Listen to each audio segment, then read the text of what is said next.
Physics class 12th का topic देखेंगे। Fringe की चौड़ाई के लिए सूत्र। परीक्षा में पूछा गया है यंग का द्विरेखा का क्षेत्र प्रयोग क्या होगा, जो अभी इससे पहले पढ़े हैं हम। इसके बाद पूछा गया फ्रिंज की चौड़ाई के लिए सूत्र। तो फ्रिंज अभी जो बताया था हमने इससे पहले लिया था, एक पर्दा है P और दूसरा पर्दा है Q। पर्दा P में दो रेखा छिद्र S1 व S2 हैं। यहां से प्रकाश निकलेगा और S1 से चलकर तरंग कहां पहुंच रही है, बिंदु P पर। इसको P मान लीजिए। पर्दा L और M मान लीजिए, L और M। S1 रेखा क्षेत्र से प्रकाश चलकर प्रकाश तरंग P बिंदु पर पहुंच रही है। दूसरा रेखा क्षेत्र है S2, इससे तरंग चल रही है दूसरी और बिंदु P पर पहुंच रही है। ये दोनों तरंगें चलकर एक दूसरे को बिंदु P पर मिल रही हैं। अब हमें निकालना है फ्रिंज की चौड़ाई के लिए सूत्र। सबसे पहले S1 S2 का अर्धक करके इस तरह से ये लंब खींच लेते हैं और यहां पर ये कर दिया O बिंदु, इसे कह दिया C। ध्यान से देखिए, O से P तक की दूरी को, ये फ्रिंज की चौड़ाई, फ्रिंज की दूरी x को मान लिया। O से P तक की दूरी x होगी। ध्यान से देखें, S1 S2 दोनों रेखा छिद्रों के बीच की दूरी स्मॉल d मान लिया। S1 S2 दोनों पर्दों के बीच की दूरी, इस पर्दे से दूसरे पर्दे के बीच की दूरी कैपिटल डी। यहां से ही न्यूमेरिकल बन जाता है। पर्दों के बीच की दूरी अगर वो देगा, न्यूमेरिकल में अगर पर्दों के बीच की दूरी अगर दी होगी तो वो किसका मान होगा, कैपिटल डी का। स्लेटों के बीच की दूरी या रेखा छिद्रों के बीच की दूरी देगा, स्लेटों के बीच की दूरी अथवा रेखा छिद्रों के बीच की दूरी देगा तो वो होगी स्मॉल डी, स्मॉल डी का। अब सबसे पहले निकालते हैं हम पथांतर। S1 से चलकर तरंग P पर पहुंच रही है, S2 से चलकर दूसरी तरंग P पर पहुंच रही है। पथांतर, पथांतर का मतलब दोनों तरंगों के रास्ते में अंतर, तो ये पथांतर आ जाएगा।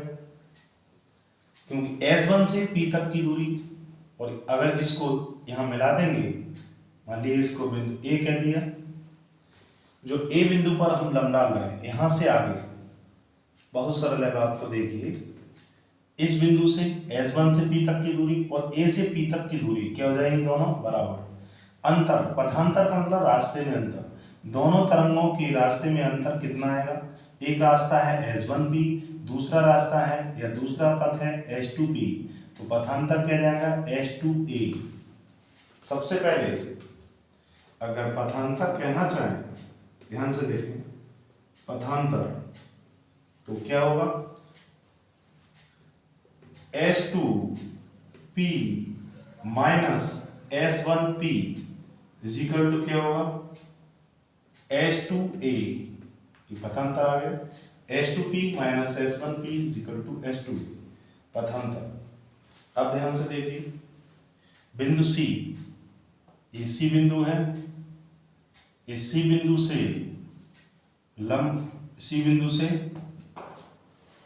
C बिंदु को P से मिला देंगे तो त्रिभुज बन रहा है। ध्यान से देखें, COP, ऐसे ही दूसरा त्रिभुज है, छोटा है लेकिन रूप एक सा है। इसको थीटा कह दिया एंगल को, और ये वाला ध्यान से देखिए, ये इसको भी थीटा कह दिया। ध्यान से देखिए, त्रिभुज S1 S2A, S1 S2A तथा त्रिभुज C, ध्यान से देखें, तथा त्रिभुज COP,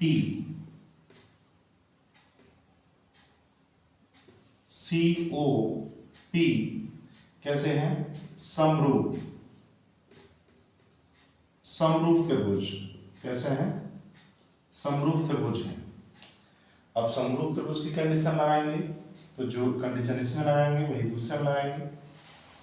कोण के सामने भुजा लंब या S2A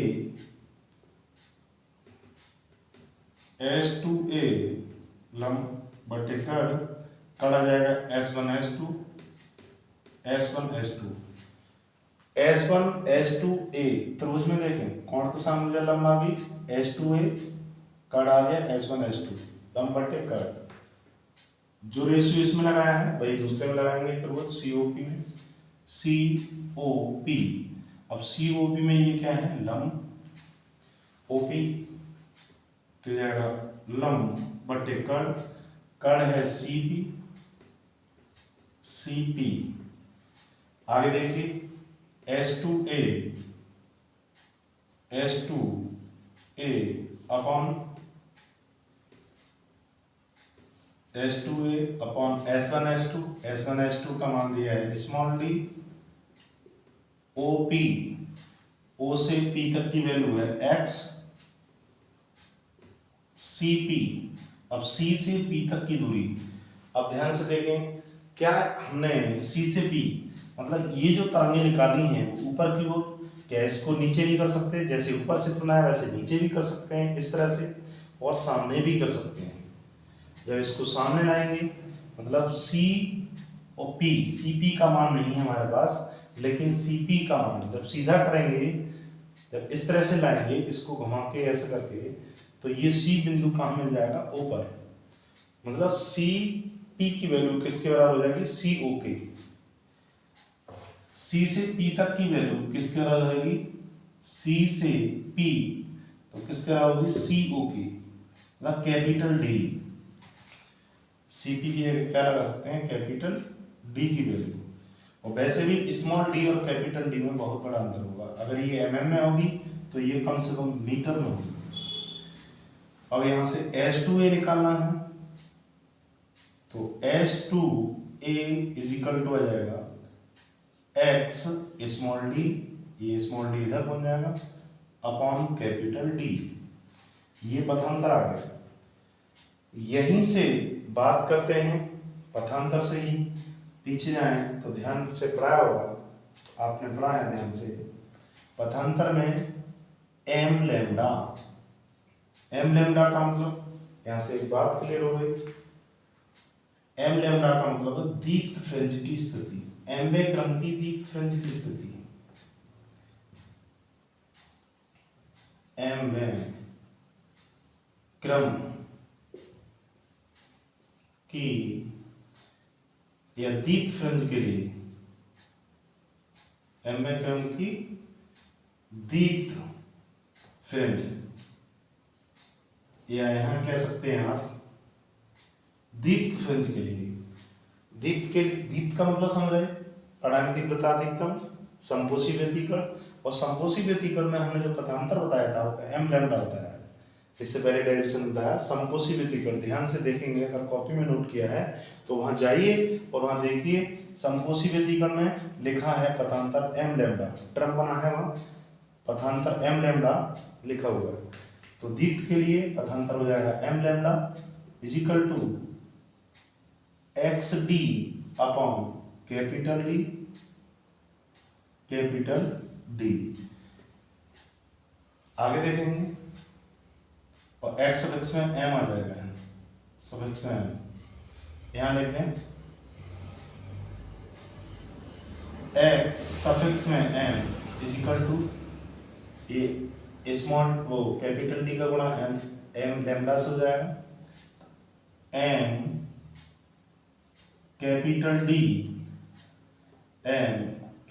D लैम्डा अपॉन नीचे क्या है स्मॉल d, ये स्मॉल d इसके नीचे जाएगा अपॉन स्मॉल d, ये mवें क्रम की दीप्त फ्रिंज की स्थिति है, mवें क्रम की दीप्त फ्रिंज की स्थिति, mवें क्रम की दीप्त फ्रिंज की स्थिति। ऐसे ही अधिक के लिए निकालेंगे या mवें क्रम की दीप्त फ्रिंज की स्थिति, ऐसे ही m+1वें क्रम के लिए निकालें, m+1 वें क्रम की दीप्त फ्रिंज, अभी दीप्त की ही बात कर रही। m+1, m में क्रम की, m का मतलब समझे जैसे 5वां क्रम, 7वां क्रम, 6ठा क्रम, दूसरा क्रम, m क्रम की मतलब 5वें क्रम की दीप्त फ्रिंज अगर ये आ गई स्थिति तो m+1 का मतलब अगली 5वें के बाद जैसे m का मान 5 है तो ये जाएगी छठी, अगर ये छठा है तो ये 7वां जाएगा। m+1वें क्रम की दीप्त फ्रिंज, दीप्त फ्रिंज, m+1वें क्रम की दीप्त फ्रिंज के लिए क्या होगा, ध्यान से देखें, यही चेंजिंग कर देंगे, x सफिक्स में m+1,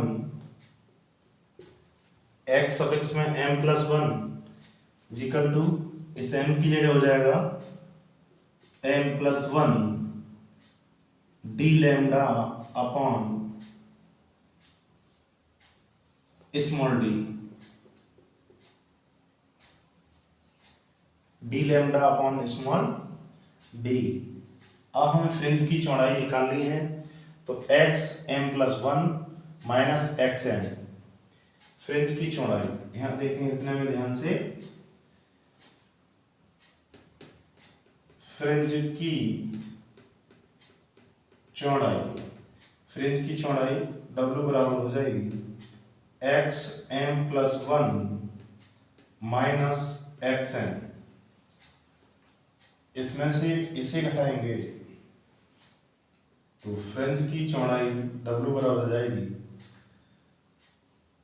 d lambda upon small d, ये फ्रिंज की चौड़ाई के लिए सूत्र हो गया, d lambda upon small d, क्योंकि d lambda upon small d common ले लेंगे तो m+1 माइनस m से m कट जाएगा तो ये बचेगा W बराबर d lambda upon small d।